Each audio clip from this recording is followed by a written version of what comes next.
Salute to Safia, Kirio, Government Boys, Primary School, Chana Muhalla, Nasirabad. बिस्मिल्लाहिर्रहमानिर्रहीम।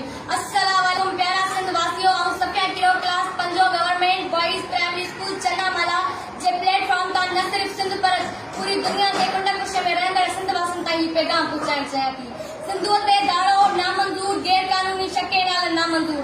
त पोइ प्यारा सिंध वासियों, मुंहिंजी तक़रीर जो उन्वान बि इहो ई आहे त सिंधुअ ते दाड़ो नामंजूर, गैर कानूनी शके नाल नामंजूर। ऐं पंहिंजी तक़रीर जो आगाज़ हिन शेर सां कंदसि। मूंखे पंहिंजा खपनि कोन परावा खपनि, मूंखे पंहिंजा खपनि कोन परावा खपनि, सिंधी सोना रुगो मूंखे सावा खपनि। मुंहिंजो भर पियो वसे सुहिणो थर पियो वसे, मुंहिंजो भर पियो वसे सुहिणो थर पियो वसे, मुंहिंजा माण्हू मिठा मूंखे डावा खपनि। मूंखे पंहिंजा खपनि कोन परावा खपनि, सिंधी सोना रुगो मूंखे सावा खपनि। रतरी मुंहिंजो वही बल पियो रेडा करे, रतरी मुंहिंजो वही बल पियो रेडा करे, मूंखे बंदर जबल वारा लावा खपनि।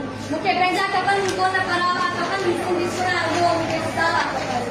जंहिंजी दिलि ते चिटो नालो सिंध जो हुजे, जंहिंजी दिलि ते चिटो नालो सिंध जो हुजे, ॿाहिर भेणो तसे सिंध ॼावा खपनि। मूंखे पंहिंजा खपनि कोन परावा खपनि, सिंधी सोना रुगो मूंखे सावा खपनि। सिंध जो मालिक पढ़े उनजी ओसर थिए, सिंध जो मालिक पढ़े उनजी ओसर थिए, कजूं काठियूं वञा मुंहिंजा पावा खपनि। मूंखे पंहिंजा खपनि कोन परावा खपनि, सिंधी सोना रुगो मूंखे सावा खपनि। मुंहिंजे दिलि ऐं दिमाग़ में ख़्यालनि ऐं लफ़्ज़नि जी अलॻि जंग जे मन अंदरि बेचैन रहियो आहे। सोचियमि हिन मौक़े जो फ़ाइदो वठंदे अव्हां सां शेयर करियां त असीं नसल दर नसल उहो ॿुधंदा पिया अचूं त सिंध मोहबत जी सरज़मीन आहे, सिंध अमन जी सरज़मीन आहे, सिंध भिटाईअ जी सरज़मीन बि आहे, त सिंध महिमान नवाज़नि जी सरज़मीन बि आहे। असीं सभु हिते आयल वेठल ॿुधंदड़ सभु दावेदार आहियूं त असीं सभु सिंधी आहियूं। सिंध धरतीअ सां सिंधू सां प्यार था कयूं, सिंधू सां इश्क था कयूं। त पोइ हेॾनि सारनि आशिक़नि जे हूंदे मुंहिंजे सिंध जे सिंधूअ सां जेका रांदि खेॾी पई वञे, मुंहिंजे सिंधूअ जे मौजुनि ते धाड़ो हणी शके नाल आड़े मुंहिंजे सिंधूअ खे सुकाइण जी मकरूज़ साज़िश कई पई वञे।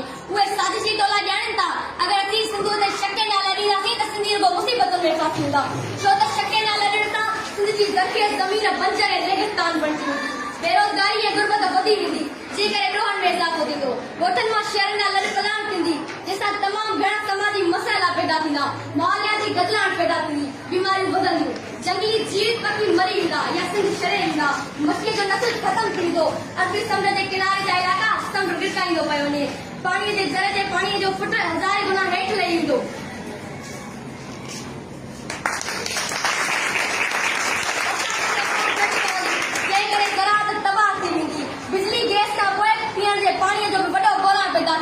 खुशियूं ख़तम थी वेंदियूं ऐं ॾुख जनम वठंदा।